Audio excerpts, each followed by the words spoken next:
اللہ تعالیٰ کا شکر ادا کرو گے تو فرمایا لئن شکرتم لازیدنکم، تم شکر ادا کرو گے اللہ تعالیٰ اور اضافہ کر دے گا، اللہ تعالیٰ بڑھا دے گا۔ تو اس لیے انسان کا ایک تو اللہ پر کامل یقین اور توکل ہونا چاہیے۔ یہ نجومیوں سے جو انسان فیصلے کروا رہا ہوتا ہے کہ نجومی ہماری ہاتھوں کی لکیروں کو دیکھے گا کہ بھئی تمہاری بندش ہے، پھر دیکھے گا بھئی تمہاری شادی نہیں ہوگی، پھر وہ ہاتھ الٹا کر کے دیکھے گا کہ بھئی تمہارے گھر میں جھگڑے ہوں گے شادی کے بعد، اچھا پھر دیکھے گا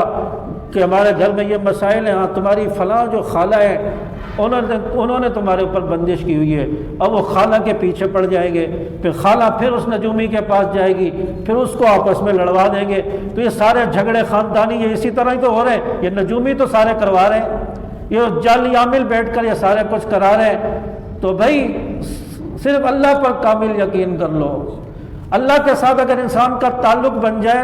اللہ کے ساتھ انسان کی دوستی ہو جائے، کوئی کچھ بھی کرتا رہے پھر انسان کو پرواہ نہیں ہوتی، انسان کو سکون ملتا ہے اور کہتا ہے میرا رب میرے ساتھ ہے، کوئی میرا کچھ نہیں بگاڑ سکتا۔ کتنے لوگ، کتنے بڑے بڑے دنیا کے ظالم آئے، فرعون، نمرود جیسے، حضرت موسیٰ علیہ السلام کا تعاقب کیا، نمرود نے حضرت ابراہیم علیہ السلام کا تعاقب کیا، کچھ نہیں بگاڑ سکے۔ آپ صلی اللہ علیہ وسلم کا دور دیکھ لو، دنیا کی سپر طاقت ہے اس وقت کے مشرک، سارا ساز و سامان ان کے پاس ہے، ہر چیز ان کے پاس ہے، تعداد میں زیادہ ہے، سب کچھ ہے۔ نبی کے لیے کتنی کوشش کی کہ نبی کو قتل کر دیا جائے، راستے سے ہٹا دیا جائے، نبی کا کچھ نہیں بگاڑ سکے، کہ وہ تعلق اللہ کے ساتھ تھا، اللہ کے ساتھ ربط ہو گیا تھا۔ تو اس طرح کا تعلق اللہ کے ساتھ بن جائے، کوئی کچھ بھی کرتا رہے انسان کو پرواہ نہیں ہوتی، انسان کو پتہ ہوتا ہے میرا رب میرے ساتھ ہے، کوئی میرا کچھ نہیں بگاڑ سکتا۔ اس لیے انسان جو ہے اللہ کے ساتھ ایسا تعلق قائم کر لے،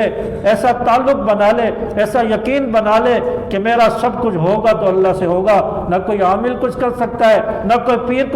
کچھ کر سکتا ہے، نہ کوئی یہ نجومی کچھ کر سکتا ہے۔ جو نجومی فال نکال رہا ہوتا ہے وہ خود فٹ پاتھ پر بیٹھ کر ہماری قسمت کے فیصلے کر رہا ہوتا ہے، خود کیوں نہیں عالی شان بنگلے میں جا کر بیٹھ سکتا، خود کیوں نہیں پجاروں میں گھوم سکتا، ہمارے لیے فیصلے کر رہا ہوتا ہے کہ تمہارے پاس رزق آئے گا، یہ آئے گا، دولت آئے گی، فلاں ہوگا، خود جو ہے وہ فٹ پاتھ پر بیٹھا ہوا ہے، جھوپڑی لگا کر بیٹھا ہے۔ تو اس سے بھی انسان تھوڑا سوچے سمجھے۔ تو اس لیے ایسے لوگوں کے پاس جانے کی بجائے انسان صرف اللہ کی طرف اپنا دھیان کر لے، اللہ کی طرف متوجہ ہو جائے، تو انسان کے سارے مسئلے حل ہو جائیں گے۔ اللہ تبارک و تعالیٰ ہمیں سمجھ عمل کی توفیق عطا فرمائے۔